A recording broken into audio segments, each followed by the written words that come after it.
போலாங்க சார். காஞ்சிபுரத்தில் பட்டு தறி ஒன்று முன்பு நான் அமர்ந்திருக்கிறேன். நானும் ஒரு கைத்தறி விசைத்தறி தொழிலாளி தான். எங்கள் வீட்டில் கிட்டத்தட்ட 200 பேர் பாவு எடுத்து நெய்தார்கள். 40 விசைத்தறிகள், சாயப்பட்டறை எல்லாம் இருந்தது. 2005ஓடு எல்லா அந்த தொழிலை விட்டு மாறிவிட்டோம். அதேபோல காஞ்சிபுரத்தில் ஒரு காலத்தில் 30,000 குடும்பங்கள் பட்டு தொழிலில் இருந்தார்கள். இப்பொழுது 5,000 பேர் வரை தான் இருக்கின்றார்கள். அடுத்த தலைமுறை வேறு தொழில்களுக்கு மாறிவிட்டார்கள். நான் ஏற்கனவே சாயப்பட்டறை பற்றி சொன்னேன். அதுபோல இங்கே இந்த பட்டுக்கான மூலப்பொருட்கள் எதுவும் காஞ்சிபுரத்தில் கிடைப்பதில்லை. இவையெல்லாம் குஜராத், மைசூர், பெங்களூரு போன்ற பல ஊர்களில் இருந்து வருகின்றன.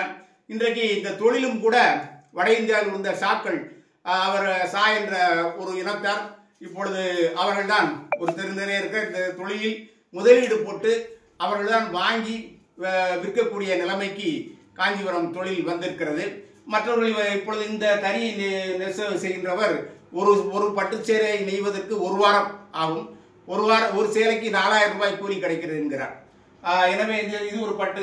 இன்று பொழுது இது ஓடம் வந்து போட்டு தான் இங்கிருந்து இந்த பக்கம் தள்ளி இந்த பக்கம் தள்ளி எதுவும் ஓடம்னு சொல்லுவாங்க. நாடா அதுக்கு எங்க ஊர்ல 3 வகையா சொல்லுவாங்க. அதனால வந்து அந்த மாதிரி இப்போ விசைத்தறி, இவர்கள் விசைத்தறிக்கு மாறவில்லை. விசைத்தறிக்கு மாறினால் அந்த தொழில்நுட்பம், அந்த தரம் போய்விடும். அது எனவே ஆனால் இப்பொழுது பல ஊர்களில் விசைத்தறியில் பட்டுக்களை நெய்கிறார்கள் என்று ஏற்கனவே எல்லோரும் அறிந்தது தான். இன்று இந்த காஞ்சிபுரத்திற்கு வந்து இந்த இடத்தை பார்த்தது, தறி அப்படிலாம் காட்டுங்க, மகிழ்ச்சி. நீங்கள் வந்து தறியை முதல்ல ரைட் கட் பண்ணி